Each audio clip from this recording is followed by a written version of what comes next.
मेरी शादी घर वालों ने जबरदस्ती खाला की बेटी से करवाई, जिसके स्कूल में ही किसी ने इज्जत लूट ली थी। शादी की रात ही मैंने अपनी बीवी की तरफ देखा तक नहीं। मुझे इससे शदीद नफरत हो रही थी। मैं मुंह लिपट कर सो गया।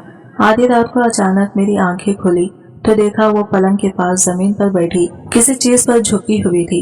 मैंने करीब जाकर देखा तो पांव तले से जमीन निकल गई। पूरा घर फूलों से बिखरा पड़ा था। पूरे घर को गेंद के फूलों और टमटमाटे बुरकी खमखमों से सजाया गया था। मेहमान आना शुरू हो चुके थे, जबकि शादी की हर तरह की तैयारी भी मुकम्मल हो चुकी थी। सजावट की वजह से पूरा घर बहुत प्यारा लग रहा था। मेरे घर वाले भी चहचहाते हुए इधर उधर फिर रहे थे और मेहमानों की आवभगत कर रहे थे। मेहमानों की वजह से अलग शोर आमिर रहा था और सबके चेहरों पर खुशी भरी रौनक छाई हुई थी, जो ये बताने को काफी थी कि सभी मेरी शादी से कितना खुश हैं। लेकिन इन सब के बीच में खुश नहीं था, जिसकी सबसे बड़ी वजह मेरी खाला की बेटी नाजिया थी। वही नाजिया जिसके साथ मेरी शादी हो रही थी। मेरे घर वाले जबरदस्ती मेरी शादी नाजिया के साथ करवा रहे थे। मैं नाजिया को पसंद नहीं करता था, न ही इससे शादी करना चाहता था, और मेरी नापसंदीदगी की सबसे बड़ी वजह यही थी कि स्कूल में ही इसकी किसी ने इज्जत लूट ली थी, और मैं ऐसी लड़की से कैसे शादी कर सकता था जिसके पास इसका सबसे कीमती सरमाया ही मौजूद नहीं था। सबको लगता था कि ये सब एक हादसा था, लेकिन मुझे लगता था कि ये जो कुछ नाजिया के साथ हुआ इसमें नाजिया की मर्जी भी शामिल थी। इस वक्त शादी भरा ये माहौल मुझे जहर से भी ज्यादा बुरा लग रहा था, लेकिन बेबसी का ये आलम था कि मैं कुछ भी नहीं कर सकता था। इस वक्त मैं अपने घर के सहन में खड़ा था, जहाँ मेहंदी की रस्म होना थी।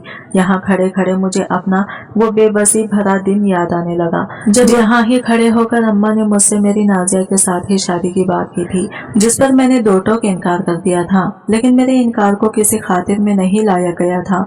वो दिन याद करके मैं एक बार फिर अकड़ने लगा। ये नाजिया की वजह से मुझे पहली पहली बार अपने बाप से थप्पड़ पड़ा था। अम्मा नहीं करनी मुझे शादी, और आपकी भांजे से तो बिल्कुल भी नहीं। मैंने बिना डरे और बिना घबराए दो टोक इनकार कर दिया था। हम सब सहन में जमा थे। वहाँ मेरी भाभी, दो बड़ी बहनें और अम्मा अब्बा के अलावा मैं मौजूद था। अम्मा अब्बा के अलावा हम सब खड़े थे, जबकि वो खुद सहन में रखे तख्त पर बैठे हुए थे। मेरे इनकार पर जहाँ बाकी सबका हाथ मुंह तक गया था, वही अब्बा ने मुझे कश्मगी निगाहों से घूरा था, जबकि अम्मा का तो बस नहीं चल रहा था कि वो मेरा चेहरा थप्पड़ मार मार कर लालो लाल कर दे। भाई जॉब की वजह से बैरून मुल्क मुकीम थे, तभी इस वक्त वो यहाँ मौजूद नहीं थे। इससे नहीं तो फिर किससे करवानी है तुमने शादी? नाम बताओ मुझे इसका, ताकि मैं अभी इसका काम तमाम कर दूं। मेरे चुप होते ही अम्मा ने तड़क कर कहा, तो मैं इनका चेहरा देखकर रह गया कि अब ऐसी भी कोई बात नहीं थी कि मैं किसी को पसंद करता हूँ। इस तरह बात का हल नहीं निकलेगा, और न ही ये जवान औलाद से बात करने का कोई खास तरीका है। सुकून और तहम्मुल से इसकी बात तो सुनो कि वो कहना क्या चाहता है। अब्बा ने नरमी से अम्मा को टोक कर कहा, जिस पर मैंने सुकून का सांस लिया कि कोई तो है जो मेरी बात समझ रहा है और मुझे सुनना चाहता है। तो ये जिस तरीके से बात कर रहा है वो तरीका ठीक है। कैसे दो टोक इनकार कर रहा है मेरी भांजी से शादी करने से? अरे बुराई ही क्या है इसमें? अच्छी प्यारी बच्ची है और काफी सुलझी हुई है, हर काम में माहिर और सुकुर है, और सबसे बड़ी बात कि अपनी देखी भाली है। अम्मा ने आपकी बात मुझे घूर कर कहा तो मैं गहरा सांस भरकर बोला कि मैं ये गैरतमंद मर्द हूँ, और ये गैरतमंद मर्द को इज्जत बहुत प्यारी होती है। मुझे भी इज्जत बहुत प्यारी है, लेकिन आपकी भांजी के पास वो इज्जत मौजूद नहीं है। वो दागदार है, और मैं ऐसी लड़की से शादी नहीं करना चाहता जिसका दामन दागदार है। मेरी तलखी से बोलने पर सहन में सन्नाटा सा छा गया था। सब हैरानी और बेयकीनी से मुझे यूं देख रहे थे जैसे इन्हें यकीन ही ना आया हो कि ये अल्फाज मैं अदा किए थे, वो भी अम्मा के सामने। लाडली भांजी के लिए वो भांजी जिस पर अम्मा जान छिड़कती हैं। अपनी बात कहकर मैं सर झुकाकर खड़ा हो गया था। मुझे परवाह नहीं थी कि कोई मेरे बारे में क्या सोचता है। मुझे सिर्फ इतना पता था कि मैं क्या चाहता हूँ, और वही करूँगा। मैं सर झुकाए चुपचाप खड़ा था कि सहन में अचानक ठार की आवाज गूंजी, और मैं अपने खत्मों से लड़खड़ा गया। मुझे मेरे गाल पर शदीद जलन का एहसास हो रहा था, क्योंकि वो थप्पड़ मुझे पड़ा था और मारने वाला कोई और नहीं बल्कि मेरा बाप था। मुझे यकीन नहीं आ रहा था कि मेरे बेटे होकर तुम इतने कम ज़रफ़ हो सकते हो। हमने तुम्हारी ये तरबियत तो नहीं की थी कि तुम एक लड़की के बारे में इस तरह की कोई घटिया बात कहो। जो कुछ भी हुआ इसमें इस बेचारी का कोई भी कसूर नहीं था। बल्कि वो एक हादसा था जो किसी के साथ भी पेश आ सकता था। और किसी लड़की के बारे में बात करते हुए ये तुम क्यों भूल गए कि तुम्हारी अपनी भी 2 बहनें हैं, अब्बा ने बेहद भड़कते हुए अंदाज में कहा, जिस पर मेरा सर शर्मिंदगी से झुक गया। लेकिन मैं दिल ही दिल में बेचैताब खा रहा था। ये अम्मा की भांजी की वजह से मुझे आज पहली बार बाप से थप्पड़ पड़ा था। मेरे दिल में इसके लिए नफरत मजीद बढ़ गई थी। मेरे चेहरे पर बेशक शर्मिंदगी थी, लेकिन मेरा दिल अब भी इससे शादी करने पर राजी नहीं था और ना ही हो सकता था। मैंने सर उठाकर एक नजर सबकी तरफ देखा तो सब अफसोस और तज्जम से मेरी तरफ ही देख रहे थे, जिस पर मैंने सर झटका। अगर तुमने नाजिया से शादी ना की तो तुम मेरा मरा हुआ मुंह देखोगे और मैं ये वसीयत करके मरूंगी कि आखिरी वक्त में तुम्हें मेरा चेहरा भी देखने ना दिया जाए। अम्मा ने अपनी जगह से उठकर मेरे सामने खड़े होते हुए कहा तो एक बार को मेरा वजूद हिल कर रह गया कि अम्मा नाजिया की खातिर मुझसे यह सब करने को कह रही थी। इतना कहकर अम्मा सबको लेकर अंदर चली गई, जबकि मैं वही तख्त पर ढह सा गया। सोचों का अंबार था जो मेरे ज़हन में आमिर पड़ा था और मुझे कुछ भी समझ में नहीं आ रहा था कि मैं क्या करूं। अम्मा ने जो धमकी दी थी मैं इसे कभी सच नहीं होने देना चाहता था कि मुझे अपनी माँ से बड़ा प्यार था। इस दिन के बाद से अम्मा और बाकी सबने मेरा बाइकाट कर दिया था और फिर सबकी नाराजगी देखते हुए मैं इनकी जिद के आगे हार गया था और नाजिया से शादी करने के लिए मान गया था। यही वजह थी कि आज मैं इस सजे सजाए घर में खड़ा था जहां मैं नाजिया को रुखसत करवा कर लाने वाला था। वो दिन याद आते ही मेरा हलक तक कड़वा हो गया था, क्योंकि इस दिन फैसला मेरी मिंचा के खिलाफ हुआ था। मेरी अम्मा का फैसला जिस पर मैं बिल्कुल राजी नहीं था, लेकिन मजबूर होकर हामी भर चुका था। सर झटक कर मैं अंदर की तरफ बढ़ गया ताकि तैयार हो सकूं। मेहंदी का फंक्शन रात के 1 बजे तक जारी रहा था, जिसके दौरान रस्म के मुताबिक मुझे मेहंदी वगैरह लगाई गई थी और पैसे दिए गए। इस सारे काम के दौरान मैं उकताया हो सा बैठा था, लेकिन किसी को कोई परवाह न थी, बल्कि सब हद से ज्यादा खुश नजर आ रहे थे। रात खत्म हुई तो अगला दिन चढ़ा आया। सब लोग सुबह से ही तैयारियों में मगन थे।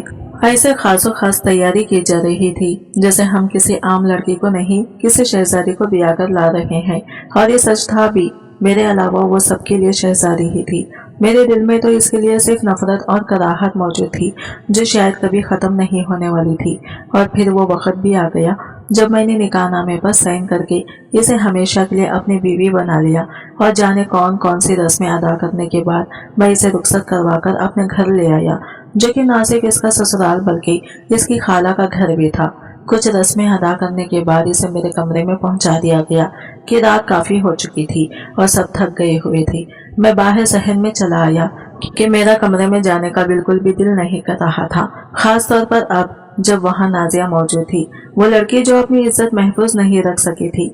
मैं सहन में बैठा सिगरेट पर सिगरेट फूंकता जा रहा था, लेकिन ज़हनी खलकशार था कि खत्म होने का नाम ही नहीं ले रहा था। दिल कर रहा था कि सब कुछ तबाह व बर्बाद करके रख दूं, लेकिन इससे भी अपना ही नुकसान होना था। किसी और का लाल क्या जाना था। अभी मुझे सहन में कुर्सी पे बैठे 5 मिनट ही गुजरे थे जब अचानक किसी ने मेरे कंधे पर पीछे से हाथ रखा। मैं अपने ख्यालों से चौंका तो देखा कि सामने ही अम्मा खड़ी थी और मोहब्बत भरी निगाहों से मुझे ही देख रही थी। मैंने अपना रुख वापस सामने की तरफ मोड़ लिया, यूं जैसे मैं माँ को देखने से परहेज कर रहा था। मेरी इस हरकत पर अम्मा कुछ देर के लिए चुप रही, फिर कहने लगी कि जो हुआ इसमें अल्लाह की रजा शामिल थी। जो कुछ हुआ वो सब कुछ किस्मत में ऐसे ही होना लिखा था। इसे ना तुम रोक सकते थे और ना हम, और हर काम में अल्लाह की हिकमत होती है जिसे हम आम इंसान कुछ समझ नहीं सकते। नाजिया से तुम्हारी शादी में जरूर कोई ना कोई हिकमत होगी जिसे तुम अभी समझ नहीं पा रहे, लेकिन आहिस्ता आहिस्ता समझ जाओगे। इस वक्त तुम अपने कमरे में जाओ और आराम करो, काफी थक गए होगे। अम्मा मुझे नरमे से समझाकर मुड़ी और जाने लगी, मगर अभी अम्मा ने 2 कदम भी ना उठाए होंगे कि कुछ याद आने पर वो रुक कर मेरी तरफ पलटे। नाजिया एक अच्छी लड़की है जिसे तुम बचपन से जानते हो। वो तुम्हारी कजिन ही नहीं बल्कि अब तुम्हारी बीवी यानी तुम्हारी जिम्मेदारी भी है और इसे खुश रखना तुम्हारा फर्ज है। इसलिए मैं कभी इसकी आंखों में आंसू ना देखूं और ना ही तुम इससे कोई बुरा सलूक करोगे। अम्मा ने कहा तो मैंने चारों नाचार सर हाँ में हिला दिया। मैं अब चलती हूँ, तुम भी अपने कमरे में जाओ और आराम करो। इतना कहकर अम्मा अंदर चली गई। अम्मा की कोई भी बात मुझे अच्छी नहीं लगी थी, लेकिन इनकी बात मानने के अलावा मेरे पास और कोई चारा नहीं था। मजीद 5 मिनट वहां ठहर कर मैं अंदर की जानिब बढ़ गया। बोझल से कदम से चलता हुआ मैं अपने कमरे की तरफ आया और दरवाजा खोलकर अंदर दाखिल हो गया। पूरा कमरा फूलों की खुशबू से महक रहा था। ये मानने में मुझे कोई आर न था कि पूरा कमरा ही बहुत खूबसूरती से सजाया गया था, लेकिन ये खूबसूरती भी मेरे दिल को खुश नहीं कर पाई थी, क्योंकि कमरे के वस्त में रखे गए बड़े से बेड पर नाजिया अपना खूबसूरत लहंगा फैलाए बैठी थी। मैंने इसके चेहरे की तरफ देखने की बिल्कुल कोशिश न की। बगैर इसकी तरफ देखे और बगैर कोई बात किए मैं अपने कपड़े अलमारी से लेकर बाथरूम में घुस गया। कुछ ही देर में कपड़े बदलकर वापस आया और नाजिया का लहंगा एक तरफ हटाकर करवट देकर सो गया। मैंने इसकी तरफ पिष्ट कर ली थी और इसे बिल्कुल भी नहीं देखा था। ये शादी की रात थी, लेकिन मैंने अपनी बीवी की तरफ देखा तक नहीं। मुझे इससे शदीद नफरत हो रही थी, क्योंकि इसकी वजह से मेरे घर वाले मुझसे जिद पर उतर आए थे। यहाँ तक कि अब्बा ने मुझ पर हाथ भी उठा लिया था। कभी कभी जिंदगी हमसे वो काम करवा लेती है जो हम करना नहीं चाहते, ऐसे काम जो हमें नागवार गुजरते हैं, लेकिन वो जिंदगी ही क्या जो हमारी मंशा के मुताबिक चले। और मेरे साथ भी जिंदगी ने यही किया था। मेरा बस नहीं चल रहा था कि मैं इसे धक्का देकर कमरे से निकाल दूं, लेकिन मैं ऐसा नहीं कर सकता था। अगर मैं ऐसा करता तो अम्मा मुझसे शदीद नाराज हो जाती, और ऐसा मैं हरगिज नहीं चाहता था। यही सोचते सोचते मैं मुंह लपेट कर सो गया। आधी रात का वक्त था जब अचानक मेरी आंख खुली। मेरी आंखें खुली तो मैंने देखा कि वो पलंग के पास जमीन पर बैठी किसी चीज के ऊपर झुकी हुई थी। ये देखकर मुझे कुछ हैरत हुई कि वो आधी रात के वक्त बिस्तर की बजाय नीचे क्या कर रही है। पहले मैंने इसे आवाज देनी चाहिए, मगर फिर अपना इरादा तुर्क कर दिया और बिस्तर से नीचे उतरकर आहिस्ता आहिस्ता चलता हुआ इसकी जानिब बढ़ने लगा। मैंने करीब जाकर देखा तो पांव तले से जमीन निकल गई, क्योंकि इसके हाथों में 2 खुश्क फूल, एक डायरी, एक खूबसूरत सा पेन और एक जिंग आलू चैन मौजूद थी। इसने सीने से एक फोटो फ्रेम भी लगा रखा था जिसमें मौजूद तस्वीर मुझे दिख नहीं पाए थे, लेकिन यकीनन ये वो इसी शख्स की तस्वीर होगी जिसके साथ इसका ताल्लुक था और जिसने इसकी इज्जत खराब की थी। हाँ, बाकी सब घर वालों की बराकस मुझे यकीन था कि स्कूल में ही इसका किसी के साथ अफेयर था और इसी के साथ इसने अपनी इज्जत खराब की थी, जबकि बाकी सब ने इस बात पर यकीन कर लिया था कि इसकी इज्जत की किसी स्कूल के मुलाजिम ने खराब की थी। इस वक्त भी इसके पास ये सब देखकर मेरा खून खौल उठा था। मेरे निकाह में होते हुए भी वो अपनी बेगैरती से बाज नहीं आई थी। मेरे पैरों के नीचे से जमीन न निकलती तो क्या होता। वो हल्का हल्का जल रही थी, जिससे मुझे अंदाजा हुआ कि वो शायद नहीं बल्कि यकीनन रो रही थी। एकदम मुझे अपना सर घूमता हुआ महसूस हुआ और खून में जैसे गुस्से की शरारे दौड़ने लगे। गैरत ने एकदम जैसे जोश मारा और मैंने आगे होकर झुककर इसे बाजू से पकड़कर झिंझोड़ते हुए अपने सामने खड़ा कर लिया। वो अभी तक अपनी उर्वशी जोड़े और हुलिये में मौजूद थी। मेकअप भी वैसा का वैसा ही चेहरे पर मौजूद था। आंखों का काजल भी ज्यादा फैल गया था और बाल भी ज्यादा बिखर गए थे। रोने के बाद इसका नाक और चेहरा सुर्ख हो रहा था। इसकी आंखों में ऐसी बेबसी और दुख था जिसे देखकर कुछ पलों के लिए मेरे दिल में इसके लिए हमदर्दी जाग उठी, लेकिन फौरन से पश्तीर नफरत का एहसास वापस आ गया। वो जो पहले ही रोने के बाद हलकान हो रही थी, मेरे यूं झटका देकर खड़ा करने से लड़खड़ा सी गई, मगर फिर खुद को संभाल कर मुझे देखने लगी। क्या है ये सब? मैंने गुस्से से भड़कते हुए पूछा, तो इसने अपने लाल होती भीगी आंखें मेरी आंखों में गाड़ दी। ये मेरा माजी है, उसने बेहद तकलीफ भरे लहजे में कहा। तुम्हारा माजी मेरा हाल खराब कर रहा है। मैंने भी तलखी भरे अंदाज में कहा तो वो एक टक मुझे देख गई जैसे बेबस सी हो। आइंदा मुझे ये सब चीजें नजर न आए, मैंने इसे एक झटके से छोड़कर कहा तो वो सर झुकाकर असबात में सर हिला गई। मैं इसे वही छोड़कर बेड पर जाकर लेट गया और कुछ ही देर में गहरी नींद में उतर गया। अगले दिन वलीमा था, लेकिन मेरा यह सुन भी मेरे लिए खुशी के बजाय उकताहट भरा था। एक अजीब सी चिढ़ और सर दर्द था जिसने मुझे घेरा हुआ था और ये सर दर्द बढ़ता ही जा रहा था। ना जाने क्यों, मगर मेरे साथ ये अजीब मसला था कि जब कोई चीज या बात मेरे मिजाज के खिलाफ होती तो मुझे सर दर्द होना शुरू हो जाता था और मुसलसल होता रहता था, और अब भी हो रहा था और अब शायद होते ही रहना था। वलीमा का दिन गुजर गया और नाजिया रस्म के मुताबिक अपने मैके चली गई, जिस पर मैंने भी शुक्र अदा किया। जाना तो मुझे भी था, मगर मैं खुद ही नहीं गया कि वहां जाकर मुझे अपना सर दर्द और उकताहट नहीं बढ़ानी थी। अगले दिन नाजिया वापस आ गई थी और जिंदगी अब रफ्ता रफ्ता गुजरने लगी थी। नाजिया के साथ मेरा रवैया बिल्कुल अजनबियत भर था और हैरत की बात थी कि इसने भी मेरे इस रवैये की बिल्कुल शिकायत नहीं की थी, ना ही मुझसे, ना ही अम्मा या घर में किसी और से। हाँ, मगर अम्मा के सामने मैं इससे नॉर्मल रवैया ही रखता था ताकि अम्मा का दिल मेरी तरफ से खराब ना हो। नाजिया एक जीती जागती इंसान थी जो बेहद खूबसूरत थी, मगर बेहद खामोश, संजीदा और दुनिया से उकताई हुई सी। इसकी आंखें बेहद सर्द थी, यूं जैसे कोई तेज सर्द लहर इसकी आंखों में जिस्म सी गई हो। मैट्रिक के बाद मेरा एक्सीडेंट हुआ था, जिसके बाद मैंने कहीं भी आना जाना छोड़ दिया था। तब के बाद मैंने शादी के वक्त ही नाजिया को देखा था, वो भी अपनी बीवी के रूप में। एक बात जो मैंने नोट की वो ये थी कि शादी के रात के बाद से नाजिया ने कभी मेरी तरफ देखने की कोशिश नहीं की थी। हम एक ही छत और एक ही कमरे में मियाँ बीवी होने के बावजूद दो अजनबियों की तरह रह रहे थे। आहिस्ता आहिस्ता मैं ये सोचने लगा था कि मुझे किसी तरह ये शादी खत्म करनी है, वो भी बगैर किसी को बताए। मैं सारी जिंदगी नाजिया के साथ नहीं गुजार सकता था। एक रात मैं कमरे में आया तो देखा कि नाजिया जाई नमाज पर बैठी हुई रो रो कर दुआ मांग रही थी। इसके अल्फाज सुनकर मैं हिल कर रह गया। या अल्लाह, इसके दिल में मेरे लिए रहम डाल दे, इस निकाह की बरकत से इसके दिल में मेरे लिए मोहब्बत डाल दे, इसे मुझसे नफरत ना हो, वो मुझे अपनी जिंदगी से बेदखल ना करे, इसके दिल में मेरे लिए हमदर्दी डाल दे कि वो मुझे खुद से दूर ना करे, इसके दिल से मेरे लिए मौजूद सारी नफरत निकाल दे। वो रो रो के बस बार बार यही कही जा रही थी। ये सब सुनकर मैं सुनाई में आ गया और सोचने लगा कि क्या वाकई मैं इससे इतनी नफरत करता था कि वो बेबसी से खुदा से ऐसी दुआएं मांग रही थी। मेरे अंदर एक अजीब सी जंग शुरू हो चुकी थी। मेरी रातें और मेरे दिन बेचैन और बेसुकून हो चुके थे। मेरी बेचैनी बढ़ती गई तो मैंने फैसला कर लिया और अपने इस फैसले का जिक्र अपने वालिदैन से किया कि मैं नाजिया के साथ नहीं रह सकता और ये कि ये रिश्ता खत्म करना ही बेहतर है। मेरी बात सुनकर मेरे वालिद ने कहा कि ये शादी तुम्हारी मर्जी से नहीं हुई, लेकिन अब नाजिया तुम्हारी जिम्मेदारी है, तुम इसे छोड़ नहीं सकते क्योंकि ये खानदान की बका और इज्जत का सवाल है। इस रिश्ते के खत्म होने से दो खानदान टूट जाएंगे और फिर भी पहले की तरह नहीं हो सकेंगे, तो तुम्हें ये रिश्ता हर हाल में निभाना है ताकि खानदान की इज्जत बचाई जा सके। मेरे उलझन और बेसुकूनी मजीद बढ़ गई थी। मैं नाजिया को ना छोड़ पा रहा था और ना ही अपना पारा मजीद बढ़ा था। मुझे लग रहा था यही हाल रहा तो मैं नफसियाती बन जाऊंगा।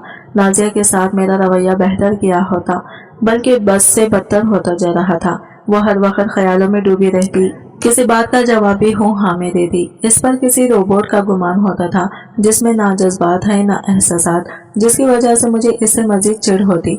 इसे देखकर मुझे यही लगता था कि वो हर वक्त अपने आशिक के ख्यालों में डूबी रहती है और इसी की वजह से वो मेरे साथ नहीं रहना चाहती, क्योंकि वो हर वक्त डायरी थामे रखती थी जिसमें इसने सूखे फूल रखे हुए थे। ये शायद इसके आशिक ने इसे दी थे। अब मैं अपना सारा गुस्सा और फ्रस्ट्रेशन इस पर उतारने लगा था। एक दिन मैं काम से वापस आया तो वह कमरे में नहीं थी। यूं तो इसकी गैर मौजूदगी का मुझ पर कोई असर नहीं पड़ता था, लेकिन ना जाने क्यों मुझे उलझन से होने लगी। मैं इसे अपने सामने देखना भी नहीं चाहता था और अब जब वो मेरे सामने नहीं थी तो इसकी गैर मौजूदगी मुझे बुरी लग रही थी। मैं तेजी से अपने कमरे से बाहर आया और पूरा घर छान मारा, मगर वो मुझे कहीं भी नजर न आई। परेशान होकर मैंने फर्दा फर्दा सबसे पूछा, मगर किसी को भी मालूम नहीं था कि नाजिया कहाँ गई। नाजिया को गैर मौजूदगी पाकर सभी परेशान हो गए थे और बारी बारी सब रिश्तेदारों को फोन करने लगे थे कि कहीं नाजिया वहां तो नहीं आई, मगर नाजिया किसी की भी हाँ नहीं गई थी। मैं तेजी से कमरे में वापस आया और नाजिया का सारा सामान चेक किया तो ये देखकर मुझे हैरत हुई कि नाजिया का सारा सामान अपनी जगह पर मौजूद था। अचानक मेरी नजर साइड टेबल पर रखे लैंप पर पड़ी जिसके नीचे ये कागज दबा हुआ था। मैंने तेजी से वो कागज लैंप के नीचे से निकाल के देखा। इस पर एक तहरीर दर्ज थी कि मैं जानती हूँ आपको मेरा वजूद बुरा लगता है, आप मुझे अपने सामने नहीं देखना चाहते, न ही आप दिल से मुझे अपनी बीवी मानते हैं, बल्कि इस रिश्ते को कागजे समझते हैं और ये रिश्ता भी खाला और खालू के कहने पे निभा रहे हैं और मकाम दिली कर शहद रहे हैं। मुझे लगा था कि वक्त के साथ सब कुछ ठीक हो जाएगा और आप मुझे कबूल कर लेंगे, लेकिन ऐसा कुछ भी नहीं हुआ। मुझे अंदाजा हो गया कि आपके दिल में मेरे लिए कोई जगह नहीं, मेरा माजी आपके दिल का कांटा बन गया है, लेकिन मैं हकीकत को बदल नहीं सकती, न ही आपको मजीद अजियत में मुब्तला रखना चाहती हूँ, इसलिए हमेशा के लिए आपकी जिंदगी से जा रही हूँ। वो खत मेरे हाथ से छूटकर नीचे जा गिरा। मैंने ऐसा तो बिल्कुल नहीं सोचा था कि वो यूं चली जाएगी। शायद मेरा रवैया इसके लिए बहुत तकलीफदा था जिसको वो बर्दाश्त नहीं कर सकी। मैं परेशान सा होकर बाहर की तरफ भागा और बाहर निकल गया ताकि इसे ढूंढ सकूं। मैं सारी रात इसे पूरे शहर में ढूंढता रहा, जहां जहां इसकी होने की उम्मीद थी वहां वहां किया, लेकिन इसका कोई अता पता न मिला। ना जाने इसे जमीन खा गई थी या आसमान, और निगल गया था। परेशानी और फिक्र से मेरा बुरा हाल था। चाहे जैसे भी थी, वो मेरी बीवी थी जिसकी हिफाजत करना मेरी जिम्मेदारी थी। अगले दिन मैं शाम को नाकाम सा घर आया तो सबकी तरफ से हजारों सवाल थे जो मुझसे किए जा रहे थे। मैंने बिना रुके सब कुछ बता दिया कि मेरा नाजिया के साथ कैसा रवैया था, जिसकी वजह से वो दिल बर्दाश्ता होकर चली गई। मेरी बात सुनकर सबने हैरानी और बेयकीनी से मुझे देखा, फिर मुझे लान तान करना शुरू कर दिया।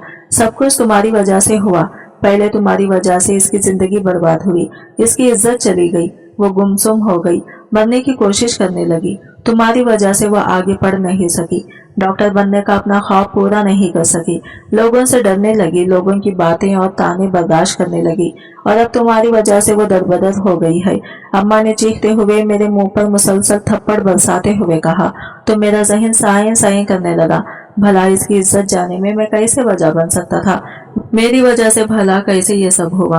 अम्मा अभी भी चीखते हुए कुछ कह रही थी और अब्बा इनको चुप करवाने की कोशिश कर रहे थे।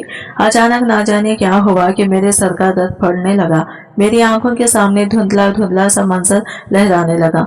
एक लड़की के रोने चीखने और खुद को बचाने की फरियादें, इसके भगाने की कोशिश मुझे याद आने लगी।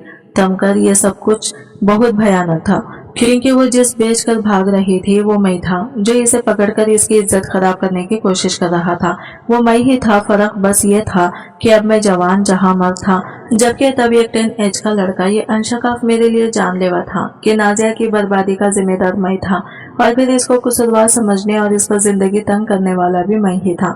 मुझे लगा मेरा सर फोड़े की तरह खदने लगा है, और फिर अगले ही लम्हे में किसी कट्टे ही शतर की तरह जमीन पर गया। आहिस्ता आहिस्ता मेरा जिमन अंधेरों में डूबता गया, जबकि मेरे घर वालों की चीखों पुकार भी